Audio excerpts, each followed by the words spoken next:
बस भाइना आ सब भल रहिला ना हाँ। ए भाइना इसन चाटी करतला बोले क्या दिन सारा तुम भाई ना ये आए सी आए मु दिन सारा चा कर पारिनी 15 थर है मु कर पारिनी तम भाई आईची हाँ ग्यो आइलु रे कहीं कॉल डिवड करियार जाननो तो बो बाबा किंदी अछती आउ भल अछंदी केडे काइला हे रे काइला हिची बोले तम तो अल्पिका फैमिली तो खायो दोनु थिए एटलीस्ट तम घर न कोन हलिया त नै न बाहा आइला 50 केजी थिली जान ना 30 केजी हेइलिनी हां तू ऐश्वर्या राय थिलु आइलाडो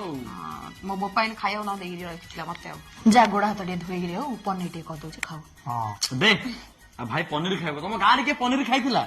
हाँ तम घर लोक आइले आगे छेली काटी देबे माने मो भाई डाइले मु पनीर दे पारिनी टिके ने दे से ओ आचार डी कथिली बो पाइ नै दो हां बहुत इच्छा हो नै कि ना हां का उठेला तो वो ओ आचार खाइयो गिला तो भाई आइले से मुआनी धरि गेला आइलानी हां तो क्या हला मते मिसिया त आइला ना हां आको आगा धुरी काइला हिची तो भाव जो कहतला शिमला